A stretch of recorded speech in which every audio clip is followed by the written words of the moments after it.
Hello, this is my mailbox. Our mailbox, I could even say.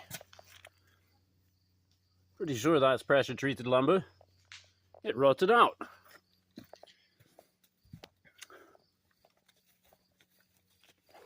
So I've been digging with various implements. I broke a shovel handle, did a lot of garden hoe. Here are some fine 4x4 8-foot cedar posts and a pressure-treated offcut, looks like. And so I'm gonna do the, what's it called? Yakisugi sugi yakabagataka? Japanese thingy. We're gonna scorch the 4 feet of that post that are going in the ground. Yes, 4 feet or more. We're gonna scorch it on this fire that I built over there. Once that burns down to coals. So we're on social media. Nowadays, nothing more important than social media. So when you do something, you gotta tell everyone about it. Look. Now, my dear wife did some research, and she said, everybody says use cement, but why does the UPS advise you then not to use cement? And I'm like, well, there are problems with cement. I know this because I've been learning about fence posts. And this is going to be like a single fence post, isn't it? So, where we are, we have to put it down below the frost line, otherwise it'll heave and it'll pop up. And this was not done with the previous 2 iterations. Look, I have here the 3 previous generations of fence post. Okay, so this is the one that just rotted out. I went to check the mail, opened the thing, and the whole thing just went blip and fell on the floor. And then once I started digging, and this was only put down about 2 feet anyway, and it was put in cement, in concrete, but not at the bottom. There wasn't concrete at the bottom, I think. But it was done willy-nilly, you could see. Prior to that, someone jammed in this metal tube and then filled the gap with construction foam, which tells me that that was probably done, maybe that was the one that was done, well, maybe, so this one, once I dug down about, well, maybe getting to 4 feet now, I recovered this. So this is probably 100 years old, and it could be chestnut, I suppose. The old chestnut that is no more. Could be, huh? It's got a nail sticking out of it too. I think that's a nail. Well, maybe we can dry this up and stabilize it and whittle on it or something. That's kind of cool. So I would say that this is from the 1930s. This is from, and this may have lasted up until, because then the property was uninhabited for some time. Then in the 80s, the previous occupants moved in. So this could be, maybe then, or maybe the 90s. I don't know when construction glue became really current, but, maybe this isn't even that old. Maybe this is 10 years old and that's 5 years old. And maybe before that there was this, and this lasted 100 years. Because they did it right. So we're going to do it right. Or as right as I am capable. So some people also advise, you paint your post with some motor oil and diesel and stuff. 50-50 mix of used motor oil and diesel. We have some diesel, we have some used motor oil. But I was also thinking maybe some beeswax, maybe some neem oil.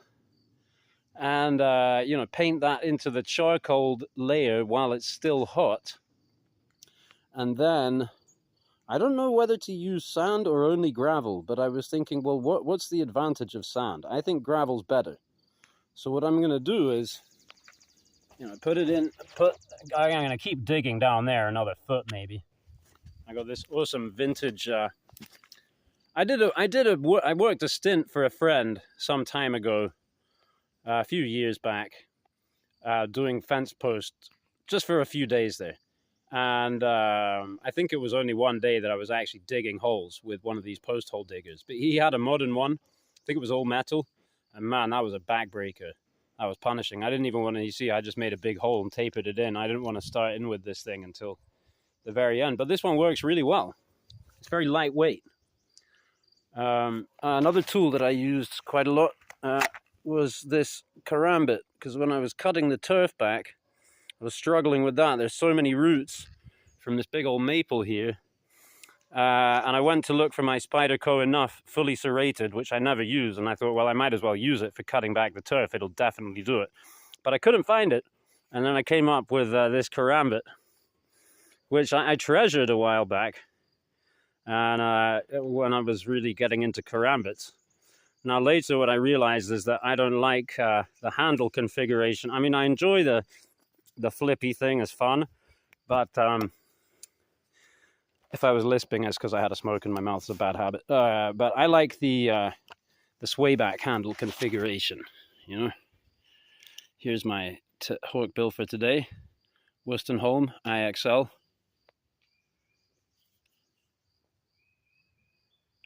Sharpened her up this morning. Actually, really good ergos on this, and the weightiness to the handle is good, and a good shape for pruning, you know, good shape for whittling. Making a buck end. I should have grabbed the buck end to show, but I'll do that later. So yeah, I like the sway back handle configuration because I'm using it like this, right, with the pull cuts. And if you're holding something like this, see, there's just no way to, you can get you flatten your fingers like that and you pull, and it works, but that is always going to dig in there. So to do it once or twice, but if you're doing like 100, it's a shame. I had a pile of roots. It was this big. I just burned it. I just threw it on the fire. Could have shown you all the amount of roots that I pulled out of here. It's quite a lot. Anyway, you know, it's funny because when I first got this, I was, you know, I wouldn't have used it for digging in the earth. I was kind of precious with it, and I spent a lot of time sharpening it and all that. But now I got a Tormek. I could just blitz this, you know. And yeah, I wasn't using it for anything, but I did recently made a Bastinelli primal into a kind of a hook swayback, and I think I might do the same thing with this, because the Bastinelli primal, I wouldn't want to use it for cutting roots and stuff, but this perfect, you know, 440A, and just, you know, just sharpen it the same way I sharpened this backhoe here on the grinding wheel. Yeah. It's just, at one point I found a root that was like 2 thumbs thick, and I just paused for 5 minutes and sharpened this so I could whack through in one go. And then the next whack I hit a rock and smashed it. But anyway, you know, tools, expandable tools. I like this. This is how I like to carry a karambit, if I do carry one, or you know, so anything that's kind of tactical. I'm not really flying low. Sorry about that. I'm not really used to being on display at the public. So around here, so yes, then you can just grab like that, and then you have your. I did experiment with cutting the turf with this reverse grip as well, and that worked well at moments, but I still felt that this gripping it like this, yeah, like that was how I was doing it when I was cutting the turf.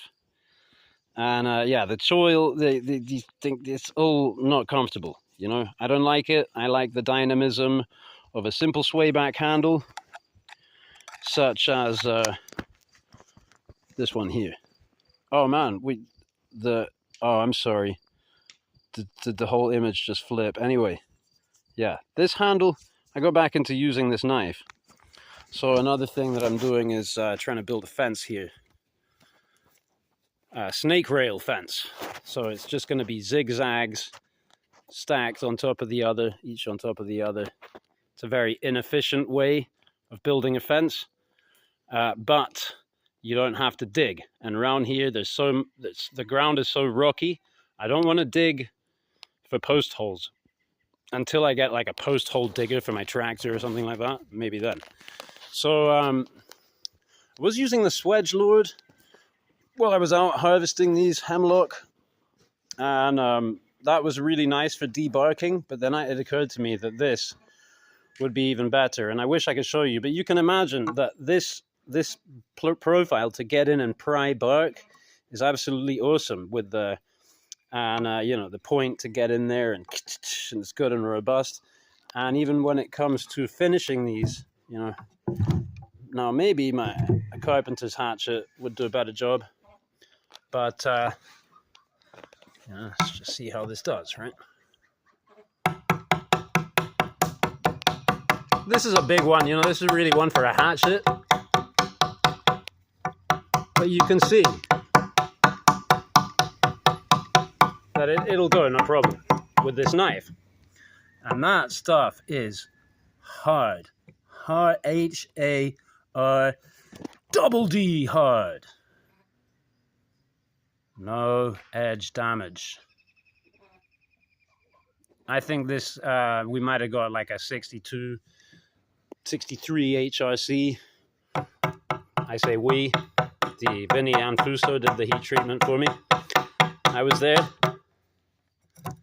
I witnessed. You know, so these poles, when they've got this kind of thing sticking out of them, they're not much fun to handle. You know, throw it up on your shoulder and then it slides and jabs you with that kind of thing. So, but then so I did some, I cleaned them up in the forest, but then I realized that I couldn't be bothered to do them all, and it'd be easier to get them here on the table.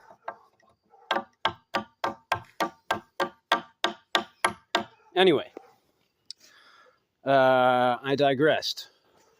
Swayback handle is the best. Yeah. Something I like about this sheath, which I dangle on the left, as well as the Swedge Lord sheath, is that the knife drops in there really easily. You know, it drops in, maybe you just give it a little bit just to make sure. But one-handed from the other side, you know, across, I can still drop the knife in there, and that is good. So I got to make I got some more of these poles out in the woods to go and pick up, and plenty of hemlock trees to cut. A dart, whatchamacallit, a glut. I was going to say a dart. That's the opposite of what I wanted to say. Maybe use some of these rocks to put the or these pieces of pressure treated wood. I don't know. Figuring it out.